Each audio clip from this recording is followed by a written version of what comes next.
재수 3수까지 한다는 브런치 작가 심사, 한 번에 통과한 꿀팁을 전부 알려드릴게요. 책을 출간한 작가가 되고 싶은데 어떻게 시작해야 될지 모르는 분들에게 정말 좋은 플랫폼이 바로 브런치 스토리인데요. 평범한 엄마였던 제가 어떻게 브런치 작가 심사를 한 번에 통과했는지, 어떻게 공모전에 당선되어 출간 작가까지 되었는지 이 영상에서 다 말씀드릴게요. 안녕하세요. 글과 향기로 울림을 만드는 울림공작소 울림입니다.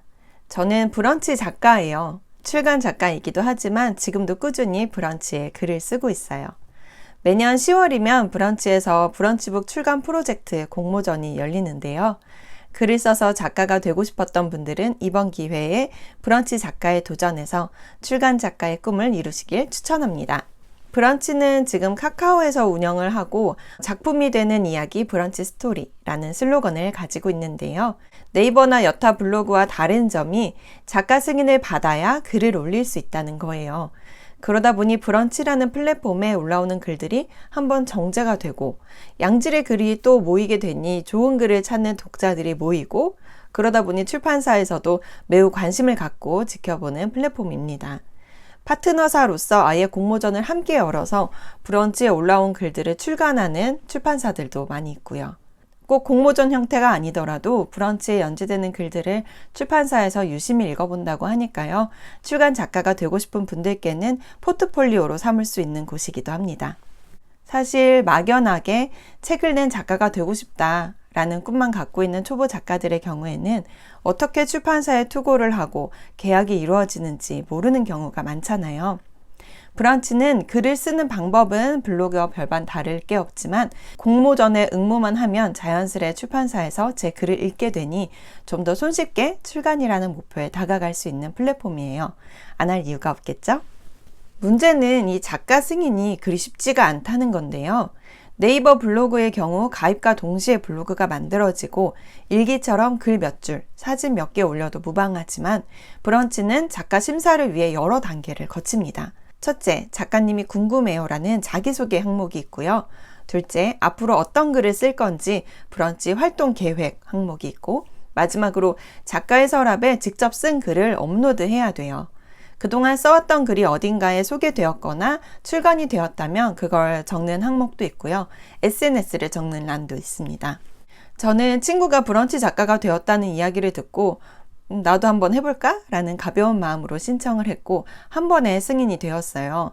주변에서 네이버 블로그를 오래 했던 분들이나 심지어 출간 작가인 경우에도 한 번에 브런치 작가 승인을 받지 못하고 몇 번씩 탈락의 고배를 마시는 경우를 보았는데요. 평범한 엄마였던 저는 어떻게 한 번에 통과할 수 있었을까요? 자, 여기서 중요한 꿀팁 나갑니다. 포인트는 바로 뾰족한 주제와 일관성이에요.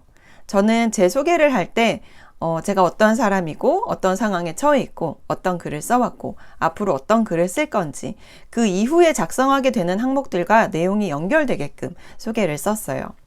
엄마보다 한 발 빠르게 크는 첫째와 또래보다 느리게 크는 다운 증후군을 가진 둘째를 키웁니다. 자연주의 육아, 발도르프 교육에 심취한 엄마인 동시에 종합병원을 수시로 드나드는 발달장애아의 엄마로서 양극단의 세계를 오가며 혼란스러워합니다. 독방 육아 중에도 잠을 줄여 책을 읽고 글을 쓰고 그림을 그립니다. 이게 제가 브런치 작가 신청 때 썼던 소개글이에요. 브런치 활동 계획에는 소개와 관련 있는 글감들의 목록을 적었습니다. 주제, 느리게 크는 아이. 다운증후군 아이가 열어준 새로운 세상. 장애아의 엄마가 되기로 했다. 느리지만 자기 속도대로 크는 아이. 선량한 차별주의자가 되지 않기 위해. 도움이 필요한 아이를 위한 엄마의 공부. 이런 식으로요. 세 번째로 작가의 서랍에 올릴 그동안 써왔던 글은 역시 같은 주제인 둘째의 장애에 대해 써두었던 글로만 업로드했어요. 그리고 운영하고 있는 블로그와 인스타그램에 링크를 넣고 심사 신청을 완료했습니다. 그랬더니 한 번에 통과가 되었어요. 처음 글을 쓰기 시작한 분들은 쓰고 싶은 글이 많으실 거예요. 그런데 뾰족한 한 가지 주제를 정하고 소개와 활동 계획, 작가의 서랍에 올리는 직접 쓴 글까지 일관성 있게 한번 구성해 보세요. 그래야 브런치 스토리라는 플랫폼에서 여러분이 어떤 사람이고 앞으로 어떤 글을 발행할 건지 확실히 알 수가 있어요. 오늘은 육아 얘기했다가 내일은 아이돌 얘기하고 모레는 주식 얘기하겠다고 계획을 써서 내면 이 글을 쓰는 작가가 어떤 사람인지도 잘 알 수가 없고 특색이 없기 때문에 굳이 브런치 작가로 선정할 이유가 없는 거죠. 일단 브런치 작가가 된 이후에는 발행하는 매거진이나 글, 브런치북의 주제에 제한이 없으니까요.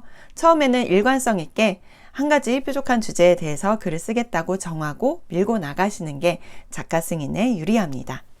저는 이 방법으로 작가 승인이 된 이후에 미리 써두었던 서랍의 글을 다 발행하고 나서 브런치라는 플랫폼에 새로 쓴 첫 글로 공모전에 응모를 했어요.